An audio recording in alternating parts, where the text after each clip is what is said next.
Laki.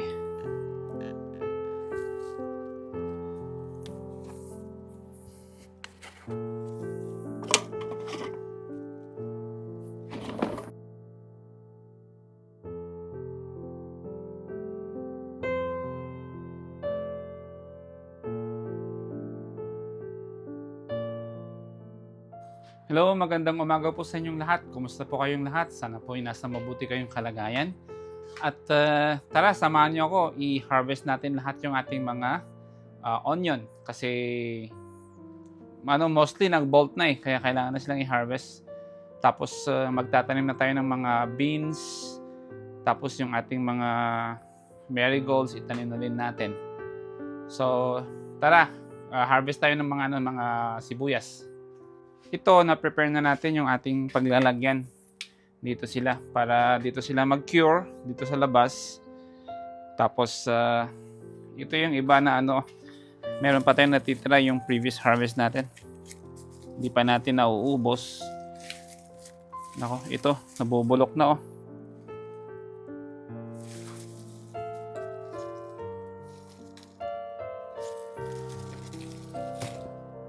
So, tignan lang natin kung ano yung mga nabubulok para tanggalin natin.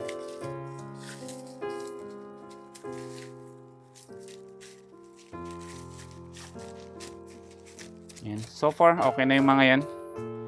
Tapos, ito yung mga bawang natin, yung mga hardneck garlic na na-harvest natin previously.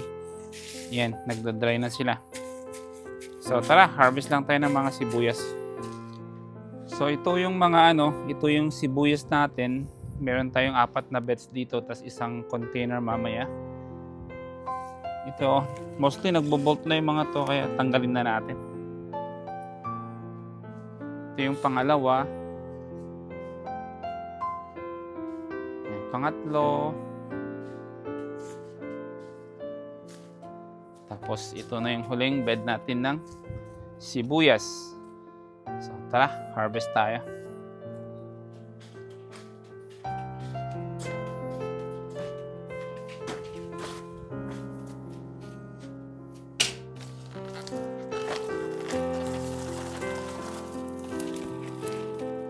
Ito, malaki-laki na rin ito. Kaso, nagbulaklak na. Hindi ko napansin, nagbulaklak na pala. Wow. Gamitin na natin to agad-agad. Itabi lang natin dito.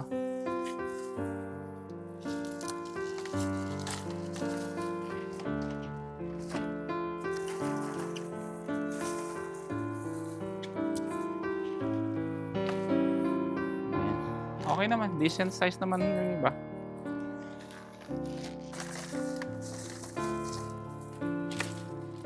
Oh, di ba? Laki.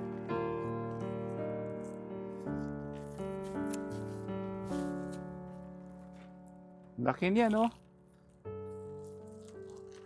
Diba? Nice. Ito kasi yung tinanim natin, yung mga long day onion. Kaya next tatanim natin is mga short day na. Naka-order na ako ng mga seeds.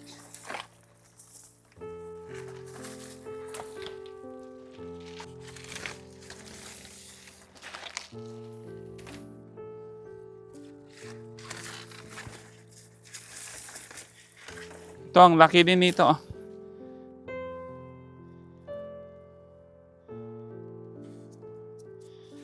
Diba?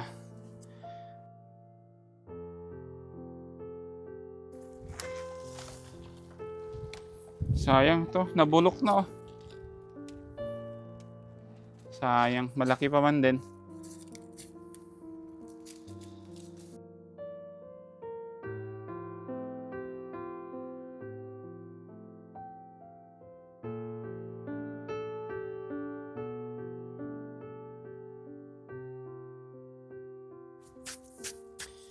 Yan, tapos na. Mamaya, tamnan natin to ng mga beans. So, tara, lagay lang natin doon sa sa ating rack yung itong mga na-harvest natin.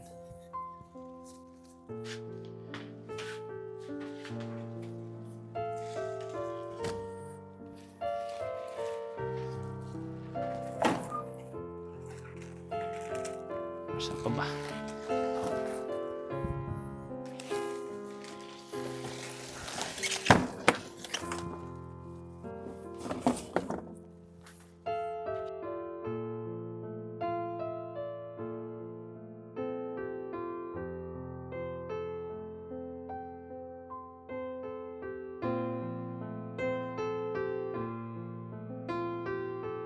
Isang bed pa lang yan.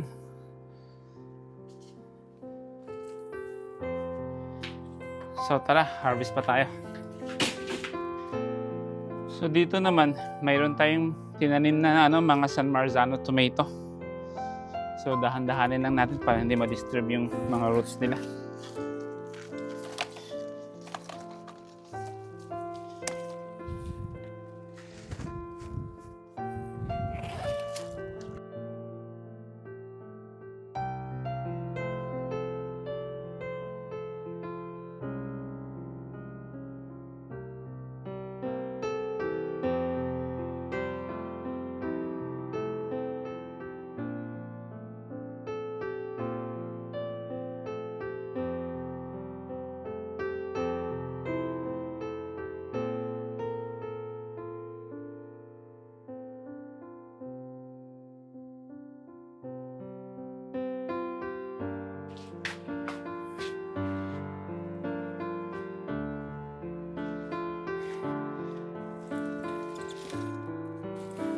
Ito, second bed na to. Second bed ng onion to.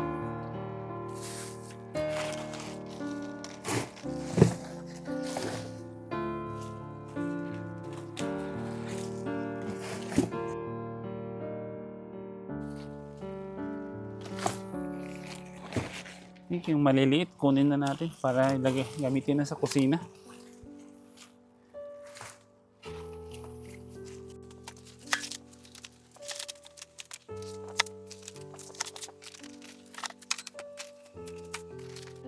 Ito, laki din oh. Sayang kung hindi nag-bolt yung mga to. Baka mostly sana to malalaki. Lapit na mapuno oh. May dalawang bed pa tayo sa isang container. Nice. So tara, i-harvest natin yung pangatlong bed natin. Ito, natamnan ko na ng Sweet Jenny Cantaloupe. Meron tayong 6 dito. So yeah, harvest lang natin to.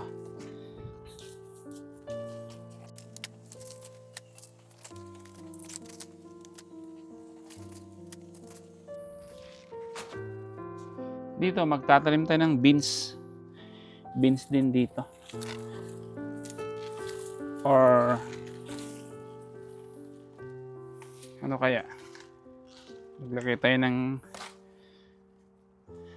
Roma tomato na 2. Yeah, ito yung maglagay tayo ng 2 tomato. Saka ibang marigolds.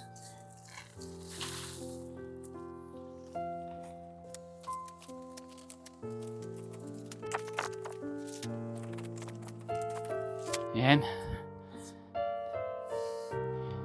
Tara naman dun sa kabila. Buti hindi mainit masyado.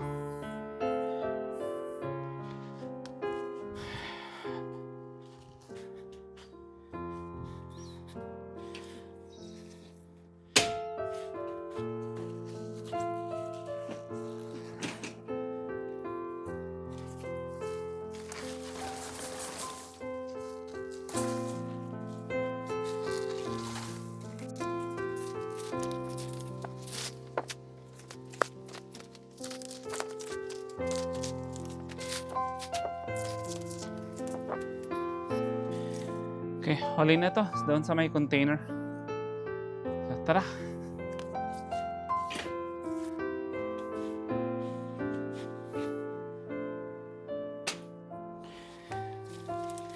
Yan. Oh, 'di ba? Maliliit siya pero sa container kasi tapos ready na siya kasi malambot na yung neck niya.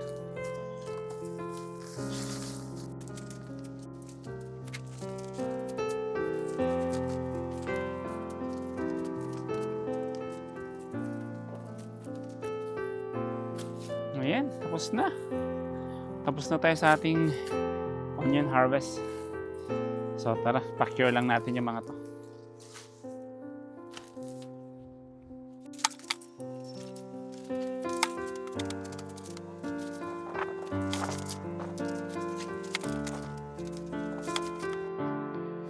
So yan, ito na yung mga ano natin, mga onions natin. Oh. Dito lang sila mag-cure. Hopefully okay yung magiging airflow. Hopefully hindi sila masyadong crowded.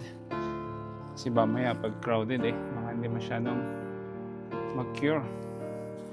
Yan, 4 layers yan. Mga onions lahat yung mga yan. Yung mga yun, lalaki. May mga ano man, madami-dami naman yung malalaki. Yan. Tapos ito pa. Ito yung mga nasa container. Ito talagang ano na to ready nang i-harvest yung mga to. Kasi ang lambot na ng neck niya. So hopefully mag-cure ng matagal to. Yan. Ito pa yung iba. Tapos meron pa dyan. Ito yung dati mga yan. Ito yung nasa container. Tapos ito, mga maliliit. Lilinisan ko to para ilagay natin sa fridge. Para gamitin natin sa ating kusina. Ito may isang nabulok. Lagay sa compost to.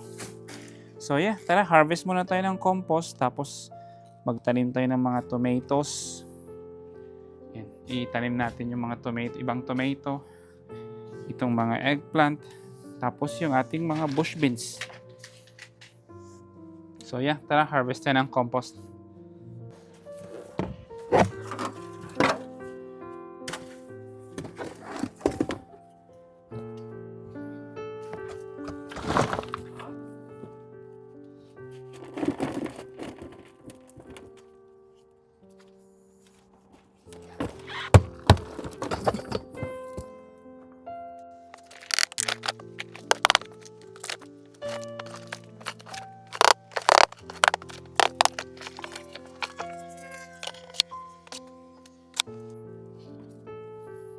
So yan, naka-harvest na tayo ng mga compost.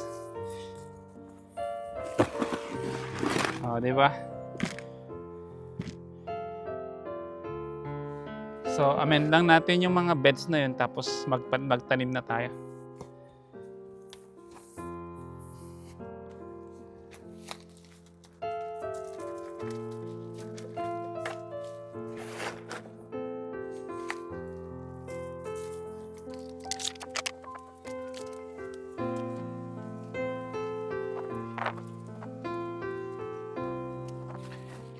Okay, next.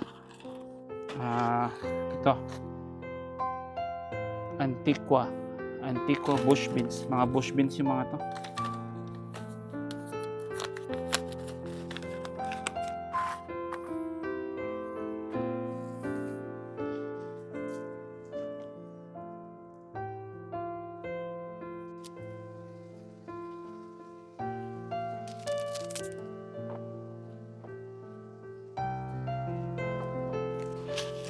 Tapos sprinkle lang natin ng fertilizer.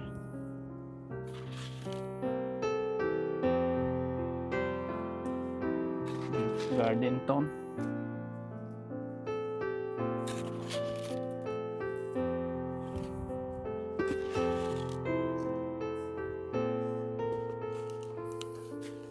Tapos blood meal.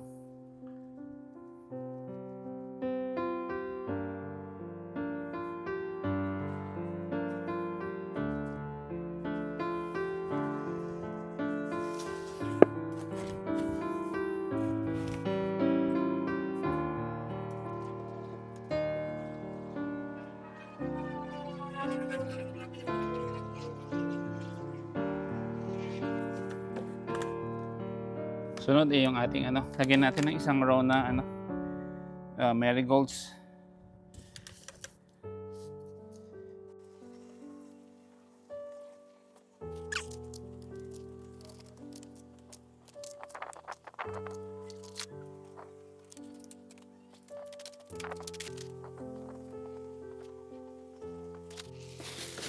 Tapos ito importante itong mulch kasi magtatag-init na.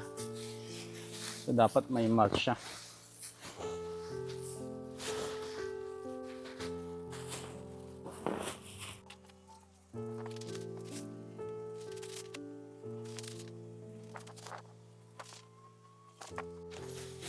Yan. Tara naman sa kabilang bed. Dito, magdadagdag tayo ng isang San Marzano dito. Tapos isang eggplant. Lagay tayo ng eggplant dito.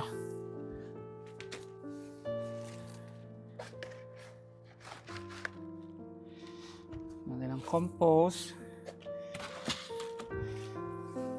Tapos yung fertilizer.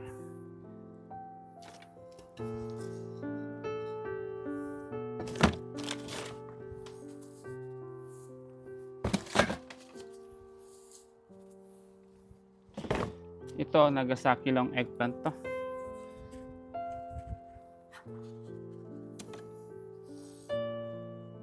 Yan.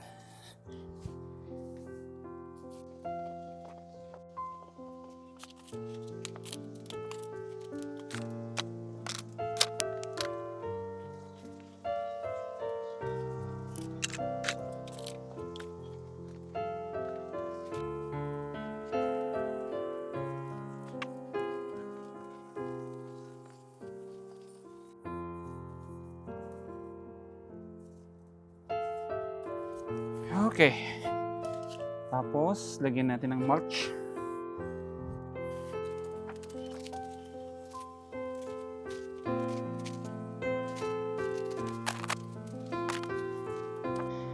Dito naman, dalawang Roma tomato. Tapos mga marigolds.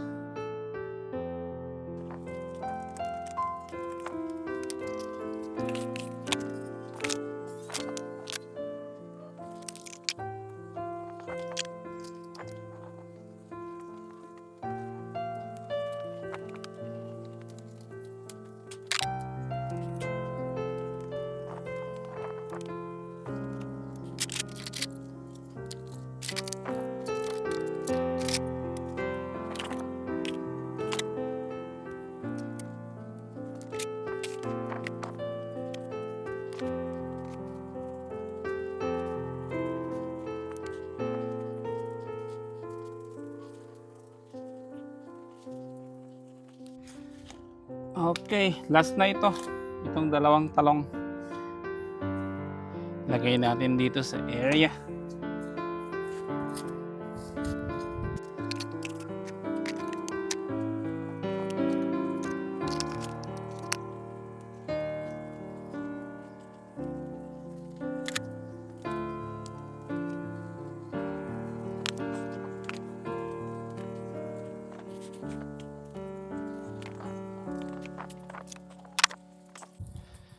Dito naman sa container, maglagay tayo ng beans saka marigold.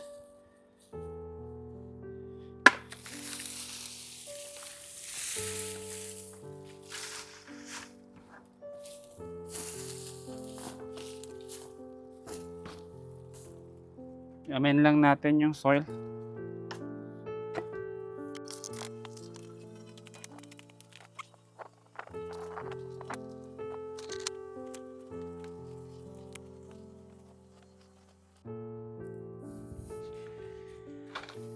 Ito naman yung beans na lalagay natin. Blue Lake bush beans.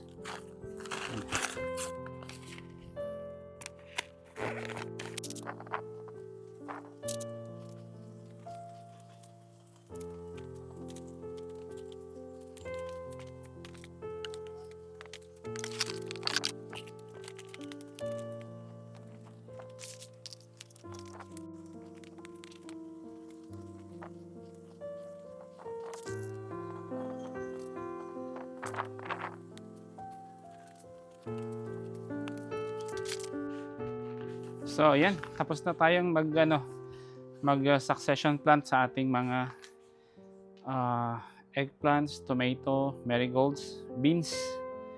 Tapos next na, i-water lang natin, tapos na tayo. So, tara!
Wow, pagod.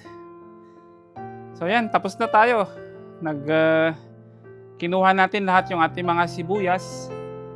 Tapos after nating i-harvest, nag-succession planting tayo ng mga tomato, eggplants, beans, marigolds.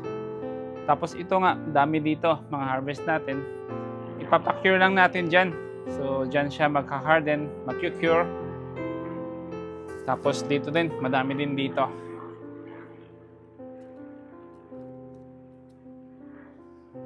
Padaanin muna natin yung eroplano.